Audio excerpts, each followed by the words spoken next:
I have been asked to do a talk. This is the first time we've actually done this talk anywhere outside of our Fander course. So you're the first to get it. Your pastor and his wife wanted to do this talk especially. This is a hard-hitting talk, and I'm going to warn you, there are some things you're going to read that aren't very pleasant. But it's a talk that we are finding Muslims need to hear. There has been this perception around the world that slavery is uniquely a Christian problem, that slavery is uniquely a European, American, Western problem, that slavery has nothing to do with Islam. And especially in my country, in America, this is the only narrative you're going to hear. And it's bringing thousands upon thousands of young Afro-Americans to Islam. They're leaving the church in droves and becoming Muslims because of slavery. They're leaving the churches here in Britain, the Afro-Caribbeans, because of slavery. Now, this one I'm presenting today is not my work, okay? This is from a girl on our team, Sarah Foster. She has just flown to America. She just got back on Thursday from Gambia. If any of you know the significance of what I'm talking about, in America, if you're Afro-American and you want to know who your slave roots are, you go to Gambia, because this is where Roots, Alex Haley, when he wrote the book Roots, and when he did his research, Kunta Kinte, who was his forebear, came from Banjul, just out of Banjul, in Banjim, there in Gambia. And so what has happened, there is now an entire industry of Afro-Americans who are now flying to Gambia to find out about their historical roots in slavery. And though they don't know their own roots, they are now affiliating themselves with Kunta Kinte and with Alex Haley. And so she went there a week and a half ago to introduce this side of the coin. You're only looking at one side of slavery. You're only looking at 400 years of slavery. The European slave trade only lasted from 1400 to 1800. It was only 400 years long. It was eradicated by Christians. Wilberforce, the Clapham sect, here in Britain, were the ones that stood against slavery and were the ones that actually stopped slavery. This has never been done in the Muslim world. And so she introduced this just this last week and got an enormous amount of flack. She got quite a bit of pushback from the students because they had never heard this. In Banjul, in Gambia, 95% of the country is Islamic. There are very few Christians there, and they are dependent on the slave trade for tourism. All the tourists are Afro-Americans who are coming to find their roots. So to hear something like this, that actually Islam has a greater problem, because Islam has been involved in the slave trade for 1400 years, 1,000 years longer than the Europeans. The slave trade was always in Africa, and it was always controlled by Muslims. This is what they're not used to hearing. That 18 to 19 million slaves left the east coast of Africa, whereas only 11 million left the west coast of Africa. How many of you knew that before? Only 11 million left the west coast of Africa to come to the Americas, to come to Brazil, Central America, my country, United States. And we know where their progeny are today. They still exist today. There's about 100 to 120 million of them all over the Americas. Their descendants are well known. My former president, his wife Michelle Obama, is a descendant of slaves. We have 30 million of them in America alone. What about the 18 to 19 million that left the east coast of Africa? Where did they all go? None of them came to the Americas. They all went to the Muslim world. Where are their progeny? There should be 140 million of them today. Where are this 140 million? They don't exist. Why has Islam not even asked this question? So we're asking it. But she has gone way beyond as to why the slave trade has existed so prolifically, so much more so, and why there has never been an abolition movement in Islam. Islam has never abolished slavery. Muslim countries have, yes, they've had to. And almost in every case, they've had to, but under duress because of the United Nations. And the last countries in the world to abolish slavery were in 1960, Saudi Arabia, and 1981, Mauritania. Yet slavery still exists today in Sudan and Mali. And always, slavery is always Arabs enslaving Africans. Never the other way around. It has always been black slavery. So these are the questions she took with her. And so I'm going to use, this is her PowerPoint. I helped her with it a bit, but these are questions that we have dealt with. And so she and I got up on the ladder back in March of last year, and we actually filmed this on the ladder for the first time. 25,000 people have watched that film, just that one film already. And it's causing a huge furore. We're going to now film it much more professionally, and we're going to unpack much of what we're doing today, because she went way beyond slavery to look at colorism in Islam. What do the great men of Islam, what do they say about black people? Quote after quote. You're going to see what they're saying, and it's not very pretty. Okay, so let's go through it, and let's go into this whole introductory of slavery.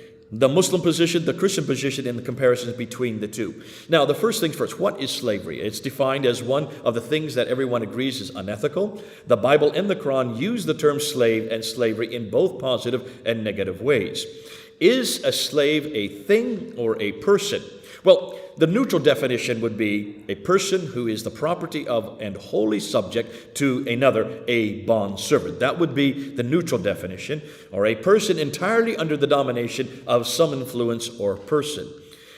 Classical definition from back in Aristotle and the Roman private law was that slaves were the property essential, no different than a farm implement or domesticated animal. What's interesting is that the Aristotle definition did not consider slaves had anything to do with color. Anybody could be a slave, and many of the slaves in the Aristotelian time, and certainly in the Roman time, were white slaves. There was no such thing as only black slaves. They were all colors. They were all ethnic groups. Orlando Patterson says slavery is a process of dishonor, alienation, and social death. Concept of absolute power in the context of slavery. David Bryan Davis talks about it and says the more we learn about slavery, the more difficulty we have defining it. That's the problem. So the position of cultural anthropological scholars is this.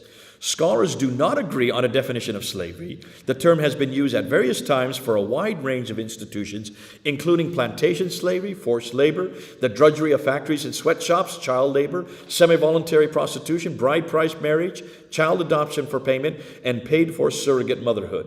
Somewhere within this range, the literal meaning of slavery shifts into metaphorical meaning, but it is not entirely clear at what point. Defining slavery can either be from complete freedom on this side all the way to chattel slavery. Oh, wait, you're looking the opposite direction. So complete freedom, am I correct? Is that the right side? All the way to chattel slavery over on this side, and anywhere in between. So there are so many definitions. People are saying people who work at McDonald's today, are they slaves? Because of the fact that they don't have many rights. So we have to be careful how we define slavery. The Muslim position is slavery is good, or it is ordained by Allah. Number two, slavery should not be practiced today as there is no genuine caliphate. Or number three, Islam came to abolish slavery. So you have all three categories, and you'll hear Muslims here in Britain who will adhere to all three categories.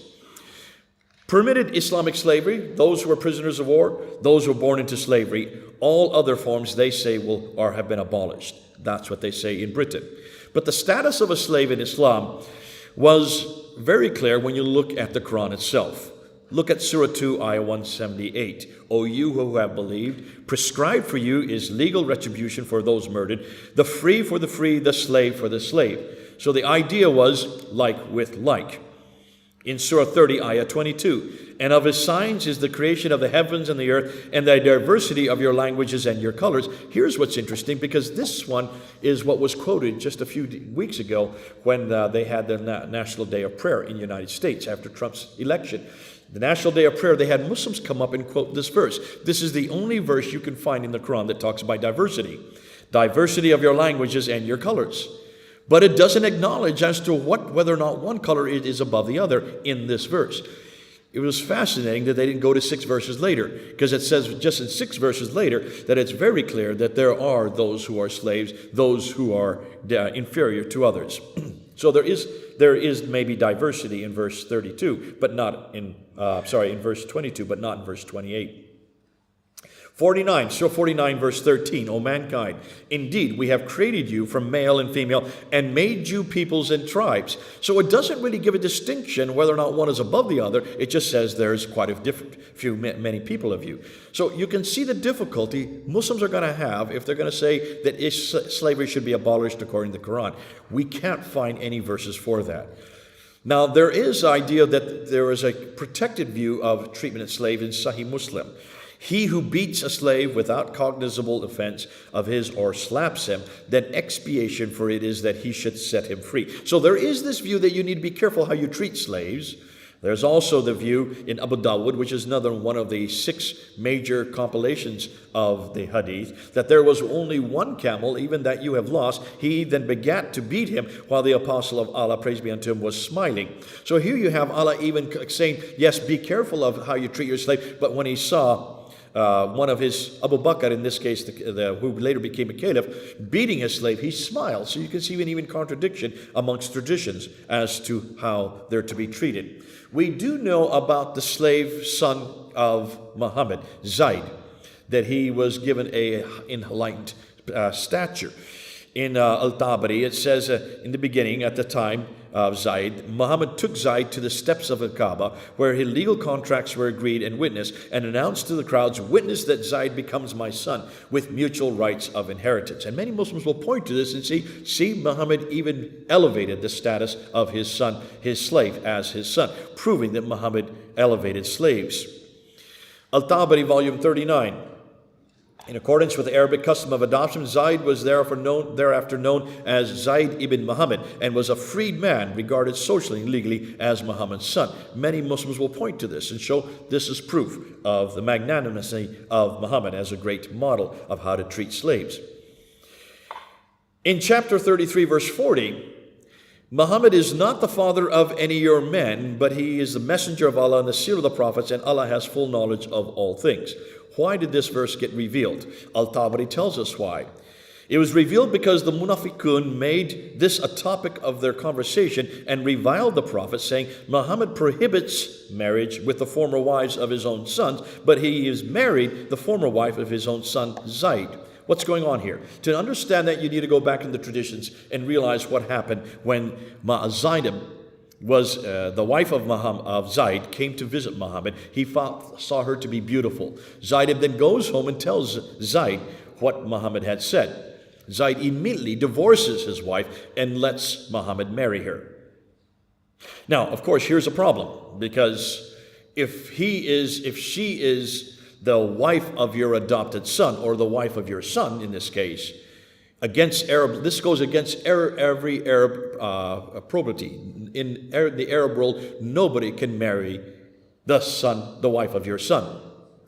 So what happens? What had to be done? Well, Al-Tabari says Zayd reverted back to be known as the original name of Zayd ibn Haritha and was no longer considered Muhammad's legal son after the revelation of Surah 33, Ayah 5. So once he became the son of Muhammad, it became a problem because he could no longer take his wife, because that goes against Arab law. So then he reverted and eradicated any suggestion that he was his son anymore.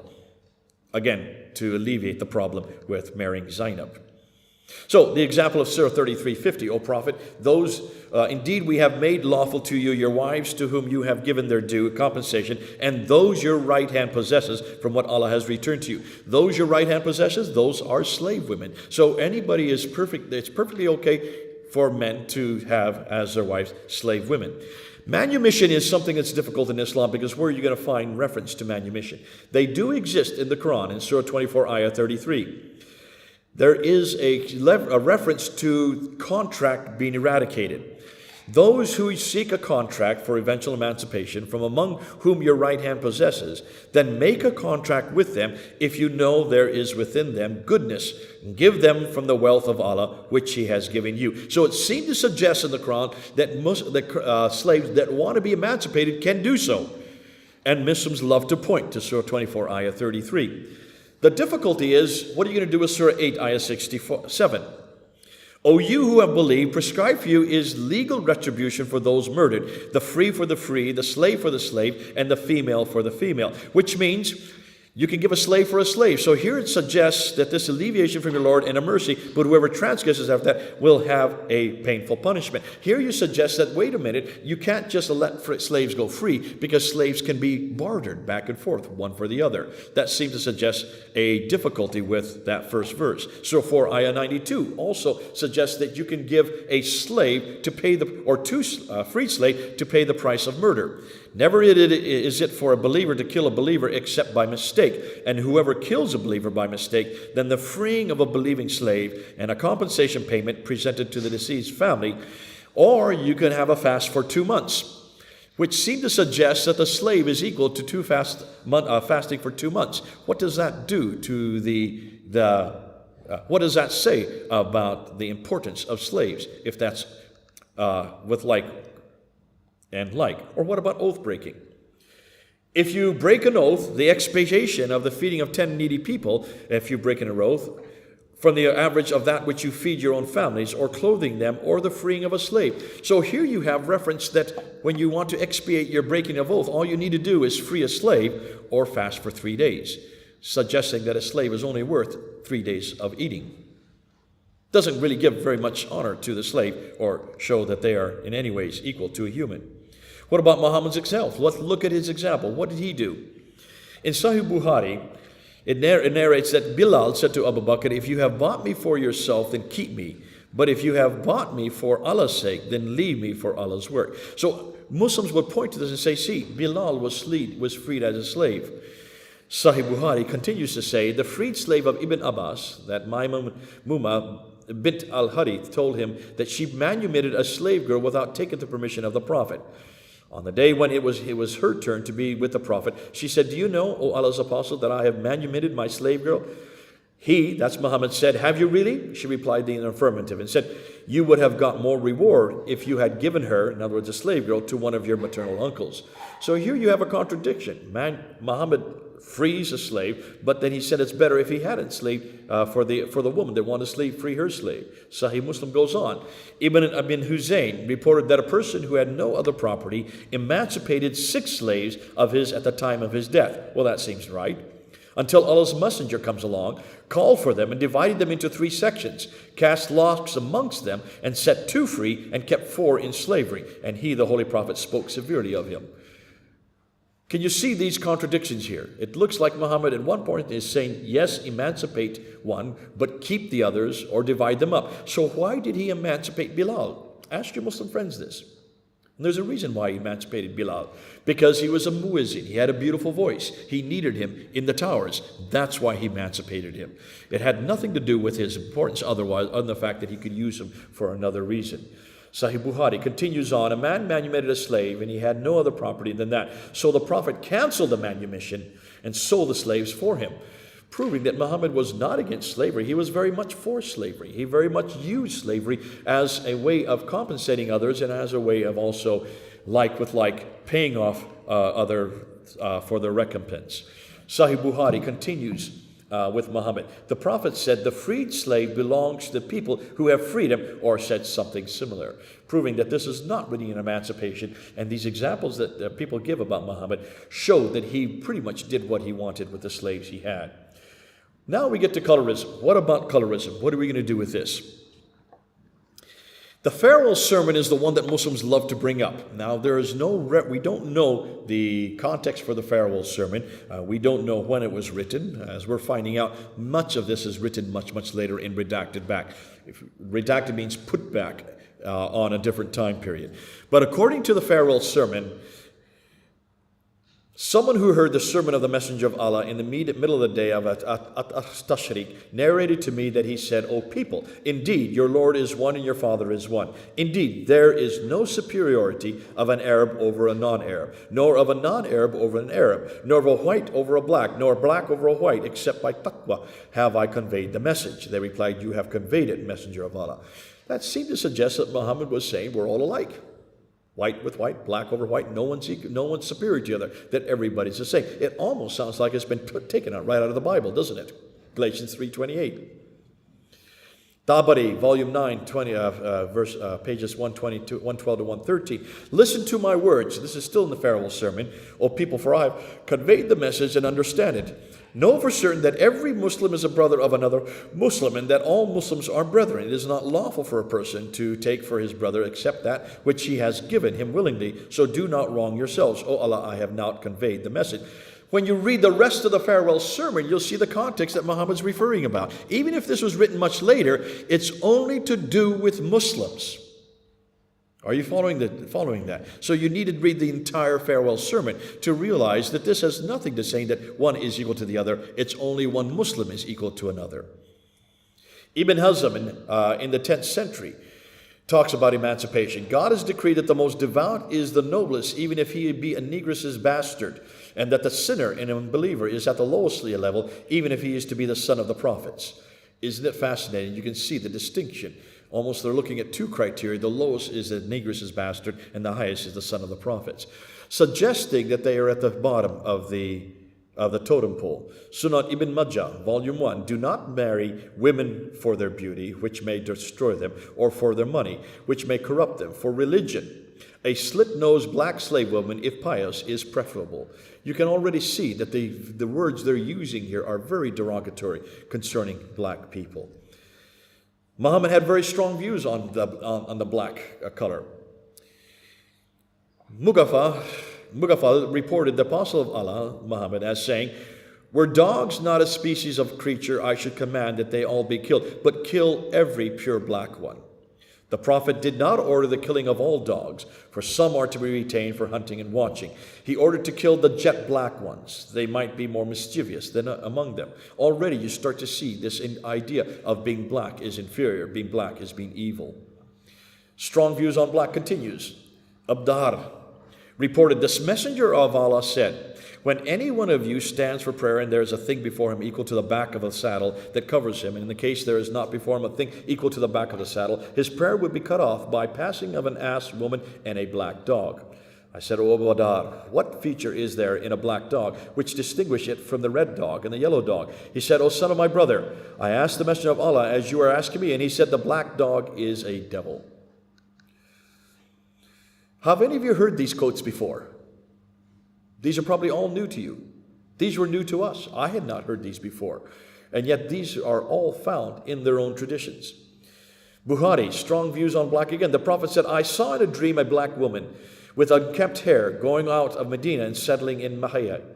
I interpret that as an epidemic of Medina being transferred to Mahia, namely Al-Jufa. A black woman is equal to an epidemic.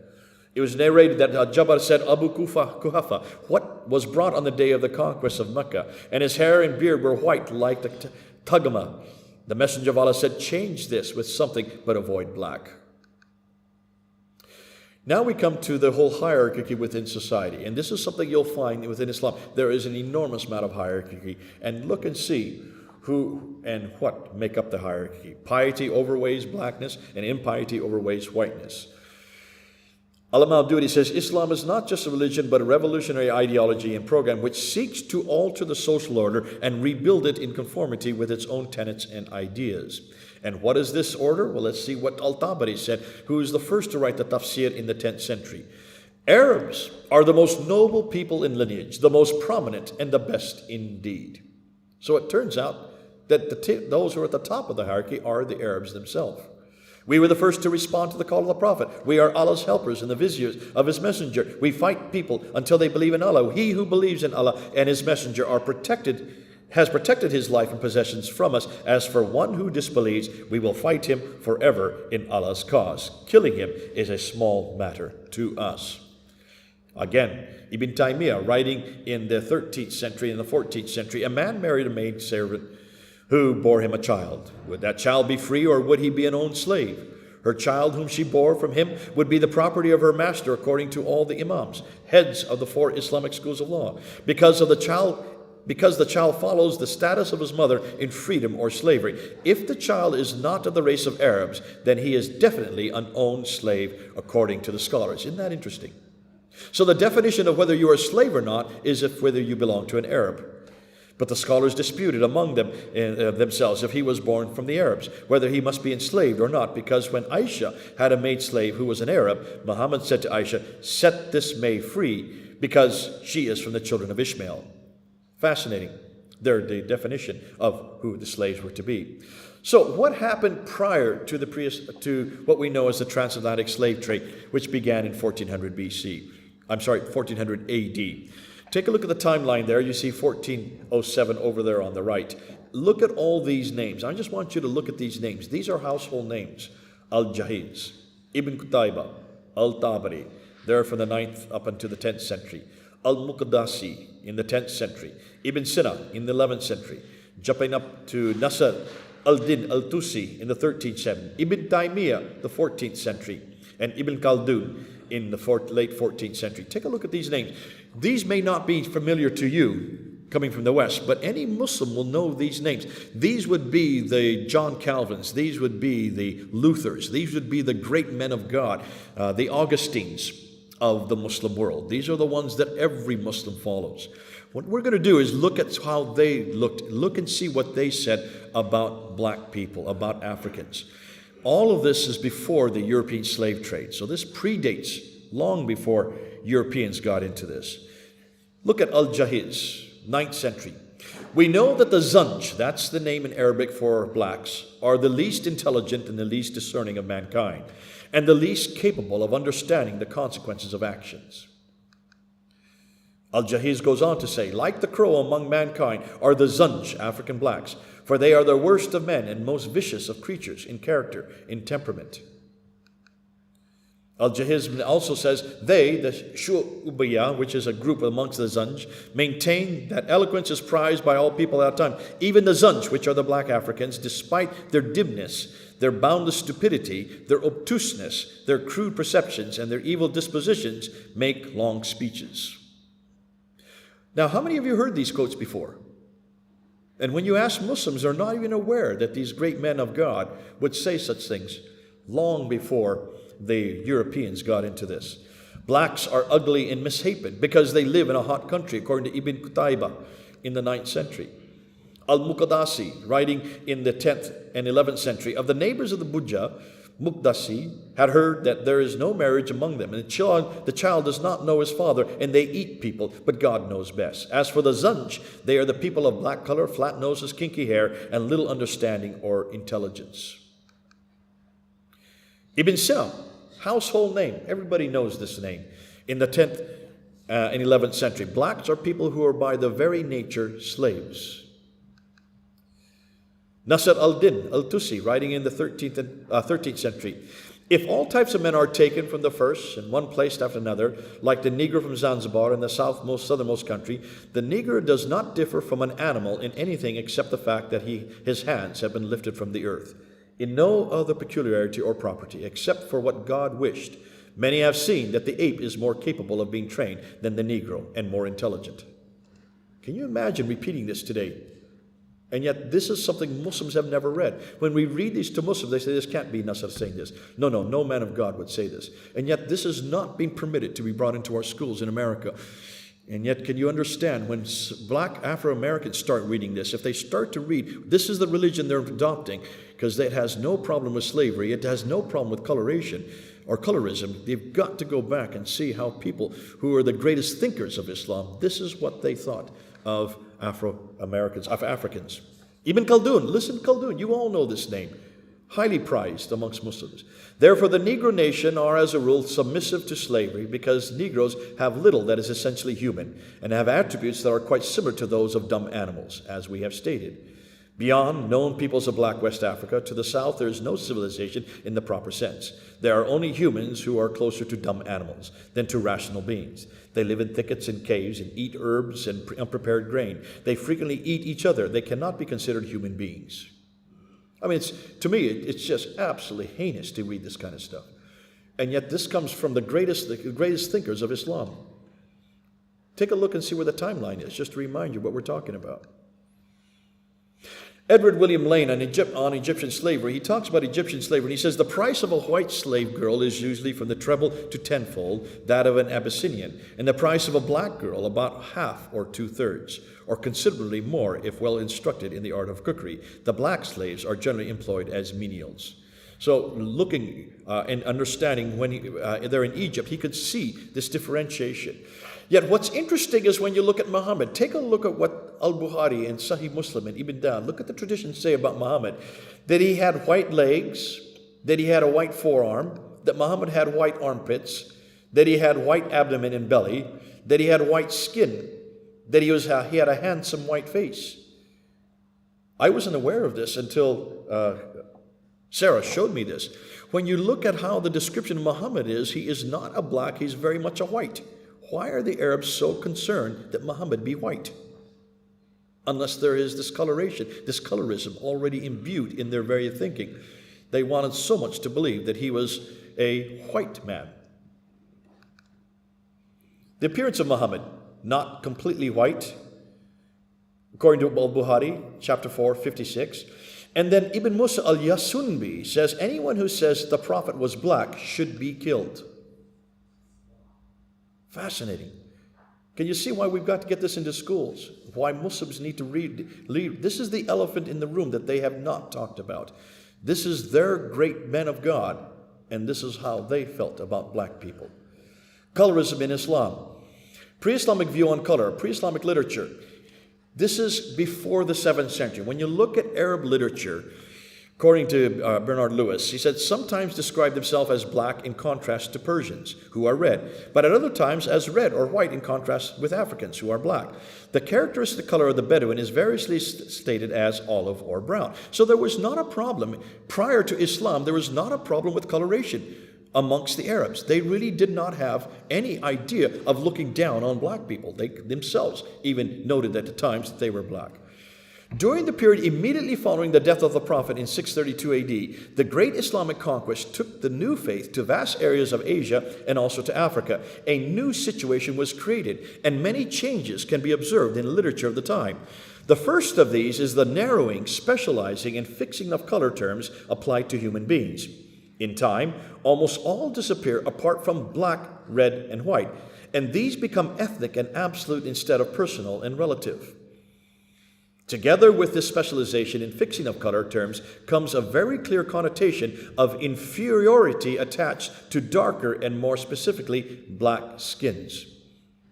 So this seems to have been introduced immediately after the time of Muhammad.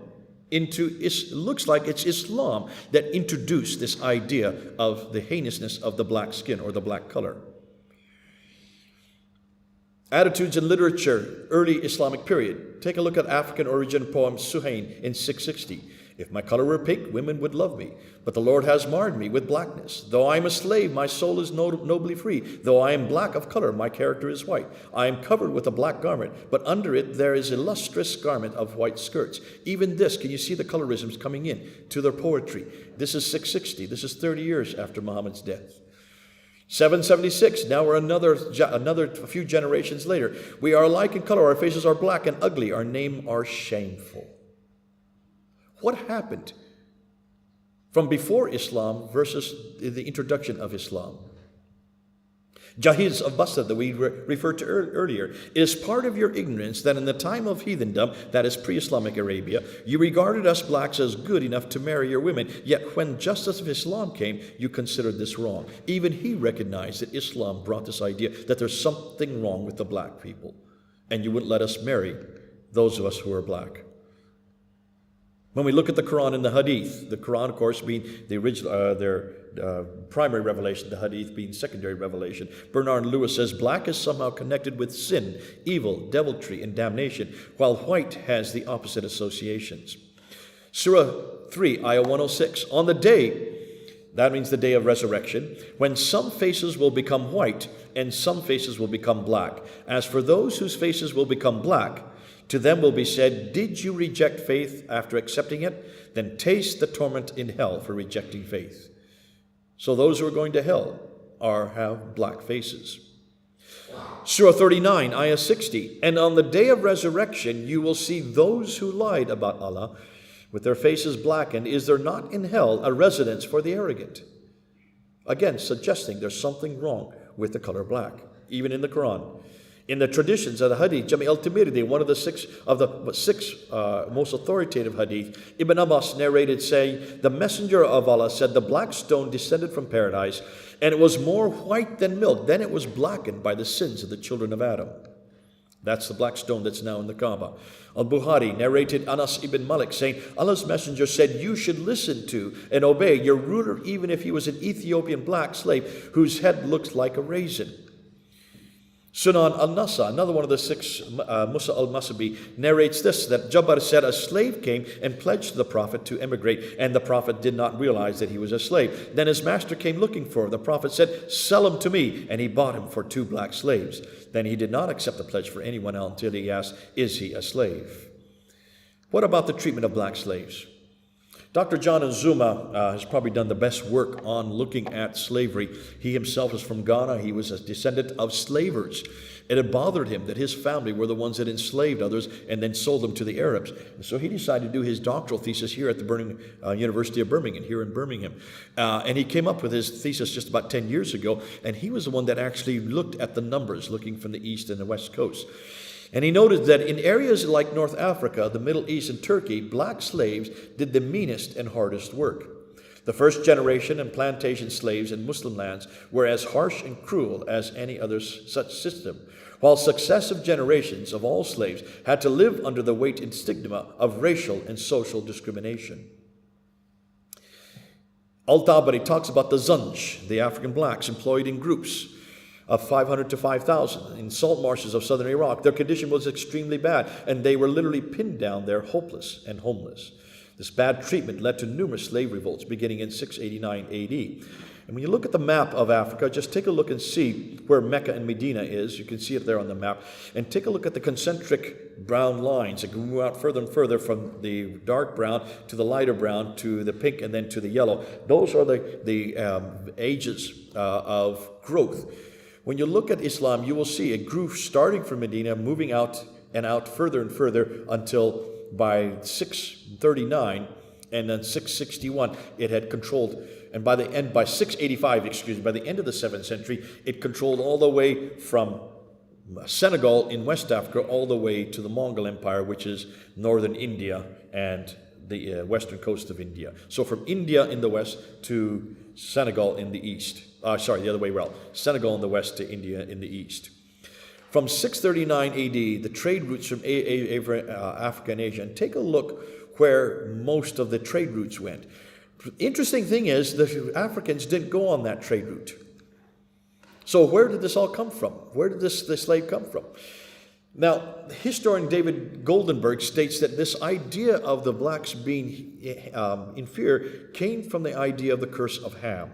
In the 7th century, we begin to see the expressions Banu Ham, Arabic, and Bani Ham, Hebrew, being used as synonyms for black African. This was introduced in the 7th century. Historian Rotter states, during the first 3 Islamic centuries, Banu Ham appears quite often as synonyms for black African. Banu means children of. Historian David Goldberg continues, we first see this explicit link between skin color and slavery in Near Eastern sources beginning in the 7th century. Notably, it's not before the 7th century. The tradition that Noah uttered a dual curse against his son Ham, cursing him with blackness and with slavery at the same time, is very widespread in Islamic sources. Goldenberg also found versions of the curse of Ham in these Muslim sources. Ibn Atta, 647 to 732. Ham begat all those who are black and curly hair. Noah prayed that the hair of Ham's descendants would not grow beyond their ears, and that wherever his descendants met the children of Shem, the latter would enslave them. Now, where did this idea that Ham was black and curly haired come from? That's not in the Bible. Tabari in 923, Ham begat all those who are black and curly haired. There you see repeated in the 10th century by Tabari. Noah prayed that the hair of Ham's descendants would not grow beyond their ears. The same thing is repeated, and that one would enslave the other. Ibn Khaldun in the 3rd century repeats this idea. Negroes are the children of Ham, the son of Noah, and they were singled out to be black as a result of Noah's curse, which produced Ham's color and the slavery God inflicted upon his descendants. Where is this idea that Ham was black? And that, yes, the idea that he was to be a slave to his brother is clear, but where did this idea come from? Well, we do know that the curse of Ham comes from the Midrash in Genesis in the 5th century. Rabbi Huna said in Rabbi Joseph's name, Noah declared, "You have prevented me from begetting a fourth son, therefore I curse your fourth son." Rabbi Huna also said in Rabbi Joseph's name, "You have prevented me from doing something in the dark, therefore your seed will be ugly and dark-skinned." He has said, "Ham and the dog copulated in the ark, therefore Ham came black-skinned, while the dog publicly exposes his copulation." It looks like this is where they got the roots from. This could be the source, written in the 5th century in a Midrash, which is an apocryphal writing, a Jewish apocryphal writing about the curse of Ham. This is the earliest that we see this idea of Ham being black. The Babylonian Talmud in the 6th century, which is very much the same time period, says that the rabbis thought 3 copulated in the ark, and they were all punished: the dog, the raven, and Ham, the son Ham. The dog was doomed to be tied, and the raven expectorates her seed into her mate's mouth, and Ham was smitten in his skin. So far, the quotes, Ham became black-skinned, Ham was smitten in his skin. What is wrong with these quotes? Well, here's the problem. Let's take a look and see if these are biblical. In Genesis 9:25, we have the curse of Ham. "As a servant of servants shall be to his brothers." When we read Genesis 9:22, "And Ham, the father of Canaan, saw the nakedness of his father and told his 2 brothers outside. Then Shem and Japheth took the garment, laid it on both their shoulders, and walked backwards and covered the nakedness of their father. Their faces were turned backward, and they did not see their father's nakedness. When Noah awoke from his wine and knew what his youngest son had been done to him, he said, 'Cursed be Canaan, a servant of servants shall he be to his brothers.'" Where is there any notion that Canaan or Ham, was black here or had curly hair? Not in the Bible.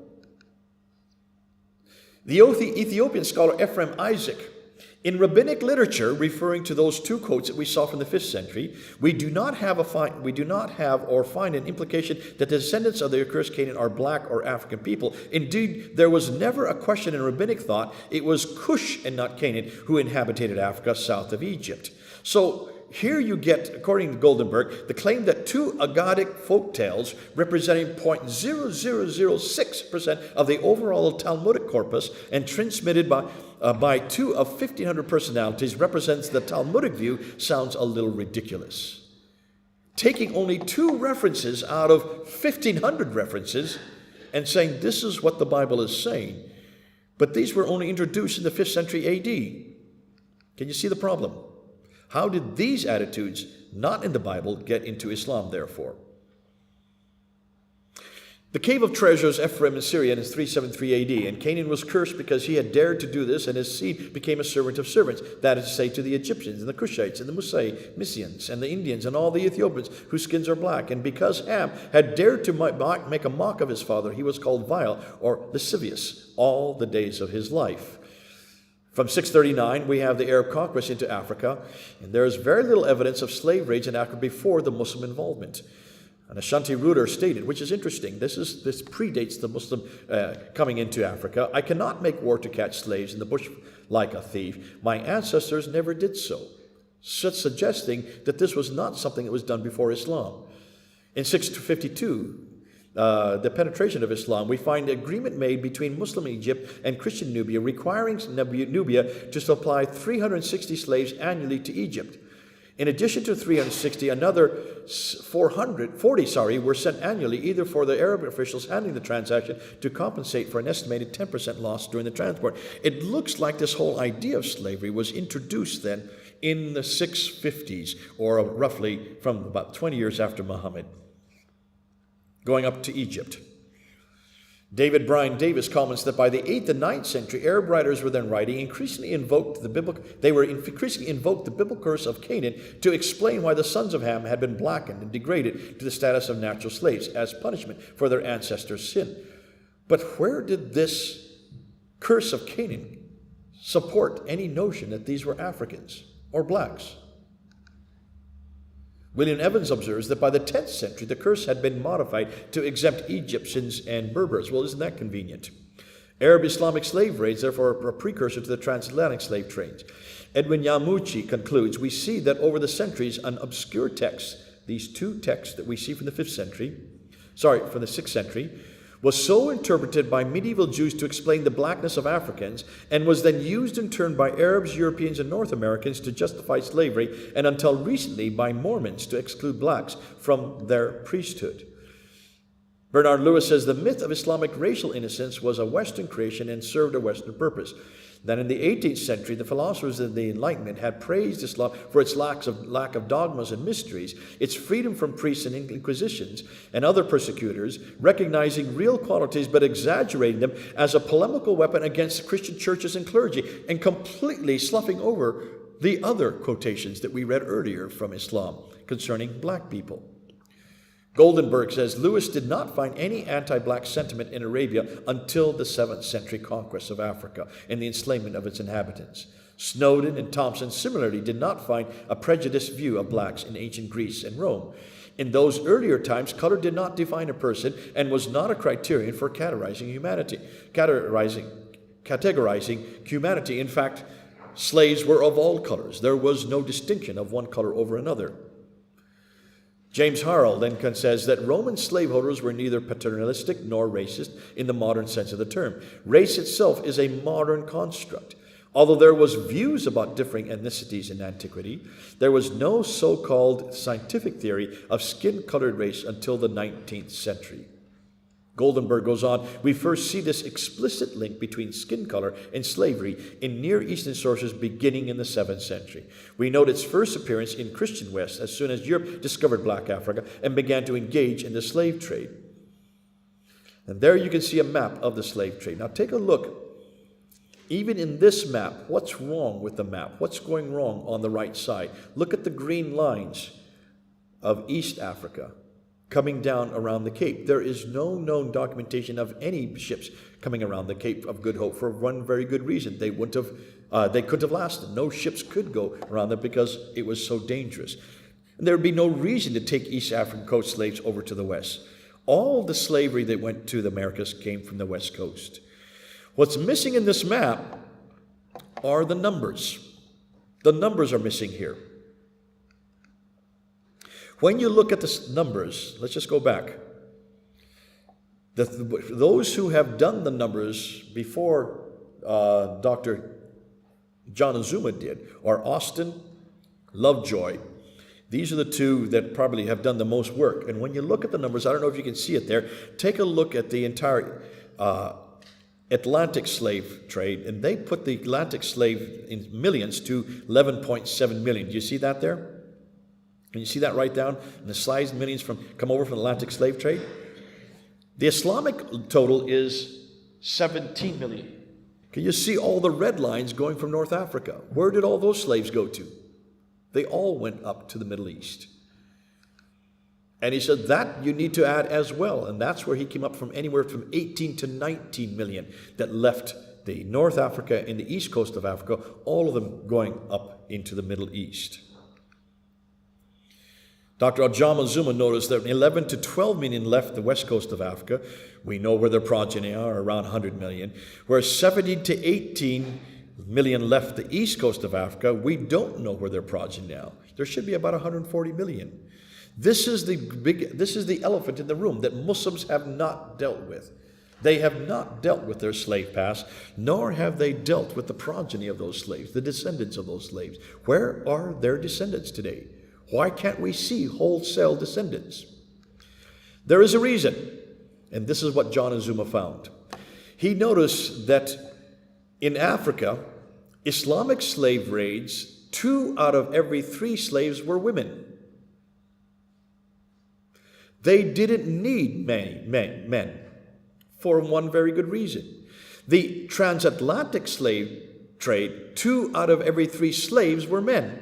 And the reason why is because the Atlantic slave trade needed men to work the plantations in Haiti, Dominican Republic, Brazil, southern United States. They needed more men because they needed workers. That's why they brought the wives along to make sure that they were taken care of, that the women could take care of their men, and also for progeny so that they could have children. Because the more children you have, the more slaves you could have. African Muslim slave trade did not need men. They needed women, mainly for sex. These are for their harems. Therefore, they destroyed the men. They killed off the men, except certain numbers of men. 15% of the men were kept, and they were castrated as eunuchs to take care of the women. What John Azuma found when he looked at these castrated eunuchs, 85% of them never survived the trip because of their wounds. 85% of the eunuchs never survived the trip. Why have we not heard this before? This has never been brought to the public. Mortality rate for the Islamic slave trade was 80 to 90% died on the way. The mortality rate for the transatlantic slave trade was 10%. We've heard about the 10%. We know about that. There's lots of documentation for that. We don't try to hide it. We expose it, and we ask forgiveness for it. It was horrendous that 10% lost their lives. Why haven't Islam dealt with the 80 to 90% mortality rate? Can you see why Islam has an awful lot to answer for? For the Islamic slave trade, the purpose was mainly for sexual exploitation, whereas the transatlantic slave trade, the purpose was mainly for agricultural work. They needed them for their plantations. The Islamic slave trade in Africa, there were few descendants have survived. We see very few. You can see some of their descendants in Libya today, and also in Egypt, and also in Algeria and in North Africa. But rarely do you find any of them in the Middle East, because they were no men. They only used the women as concubines. In the transatlantic slave trade, many descendants survive today. We can see their progeny. There's about 120 million of them around the world, 100 to 120 million. And therefore, you can see the numbers that are below there, those who survived and their progeny. The Islamic slave raids in Europe were from Sicily to Italy to Cornwall to England. They included white slaves. There was an entire white slave trade in North Africa. Many people don't realize that the Muslims also came to Europe and enslaved Europeans. And that's why the Americans came into it and finally stopped the slave trade. It was the U.S. Marines, and that's why we have it in our U.S. Marine hymn. From the halls of Montezuma to the shores of Tripoli. Where are the shores of Tripoli? That was to stop the white slave trade in the Mediterranean. The purpose were for galley slaves, laborers, and sexual exploitation. Now, the European slave trade lasted from the 16th to the 19th century, and 1.25 million were enslaved amongst the Europeans. Most people don't talk about that. We don't know about that. We have lost that. We don't like to bring it up. In the Americas, the American seamen in the Atlantic, about 130 were captured, so even the American seamen were part of that. Now, the reaction that we have found here is almost entirely against Christianity in the West. Almost all of the narrative in my country is against Christianity, that Christianity is uniquely a slave religion, whereas Islam has nothing to answer for. That narrative hasn't even begun in America. Sarah, going down to Gambia, was the first to do so. When she introduced this just last week, so many of the students were upset with her, but when she talked to her professor, the professor that invited her, he said, "This is the first we're hearing this. We need you to come back." And they've asked her to go back next year. So we're introducing it into the West Coast, and Gambia is the first. I'd like to take it up to Senegal, where I stayed for 5 years, and start translating this into French. We need to take it to Nigeria. We need to take it to Ghana. We need to take it back to where many of the slaves came from, and we need to say, you've got to deal with Islamic slave trade. It is much greater than anything that happened in the transatlantic, and it is only the transatlantic slave trade that was stopped. When you look at the Bible, there's a whole study here we can't go into. There's not enough time because I say I only have 5 minutes. Exodus 21:16, it says, "Whoever steals a man and sells him, and anyone found in possession of him, shall be put to death." Galatians 3:27, "For as many of you as were baptized in Christ have put on Christ. There is neither Jew nor Greek, there is neither slave nor free, there is no male nor female, for you are all one in Christ Jesus." And we mentioned this earlier today. And it was verses like this, and 1 Timothy 1:8. "Now we understand that law is good, but one uses it lawfully, understanding this, that the law is not laid down for the just, but for the lawless and disobedient, for the ungodly and sinners, for the unholy and profane, for those who strike their fathers and mothers, for murderers, the sexual immoral, men who practice homosexuality, enslavers," is right there. That is also seen as unlawful, and there it is in 1 Timothy 1:8. But probably the best verse against slavery is Philemon. The book of Philemon. Here is Paul sending Philemon back to his slave owner. And look what he says. Though I am bold enough in Christ, I appeal you, Philemon, for my child Onesimus, whose father I became in my imprisonment. For this perhaps is why he was parted from you for a while, that you might have him back forever, no longer as a slave, but more than a slave, as a beloved brother.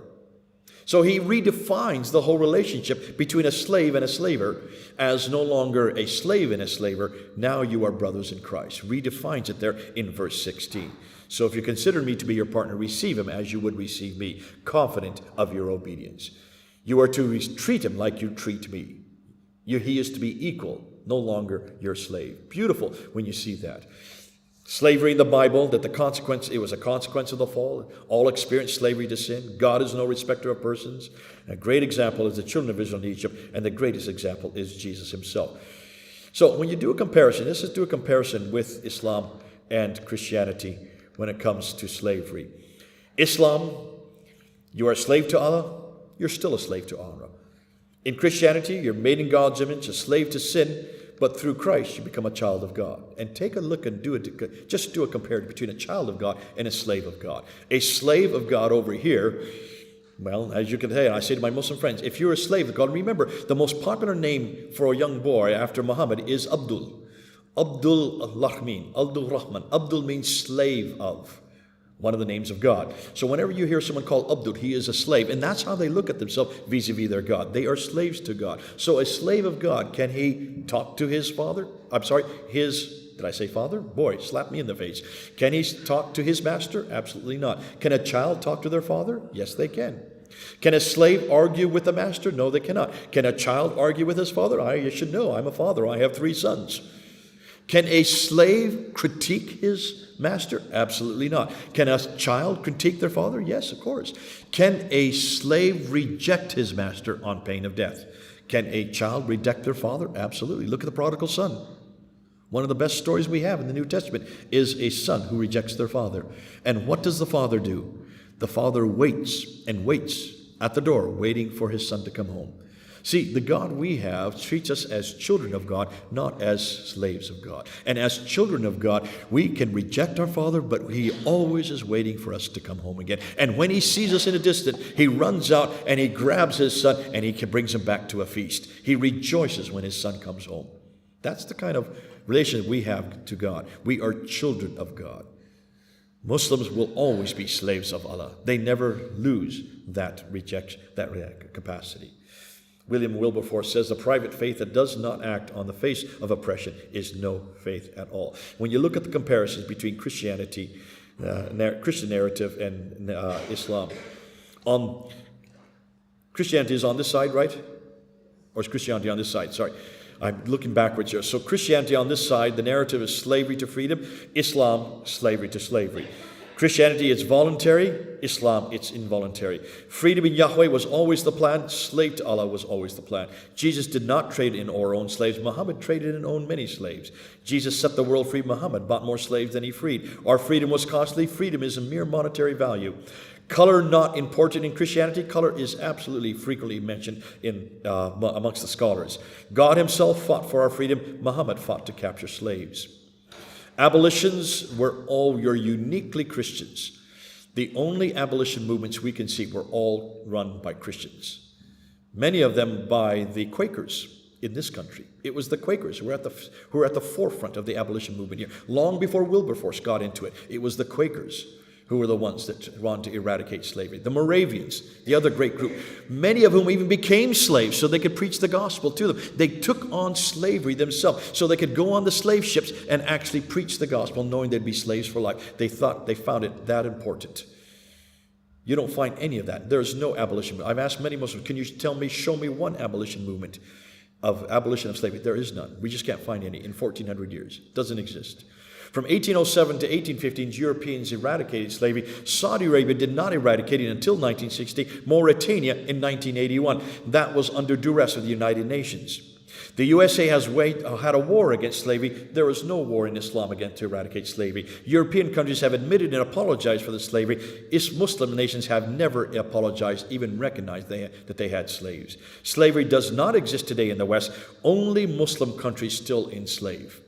This was done by Baroness Cox. I don't even know, from here in London. She went down to Sudan, she went to Mali, and she bought slaves on camera to show that they still exist today. She filmed it, and then she freed them on camera to show that it still exists today and only in Muslim countries. Caused a huge furore when she did that. Black people choose their name, whereas today in Islam, the name for black people is Abid. That is a name for slave.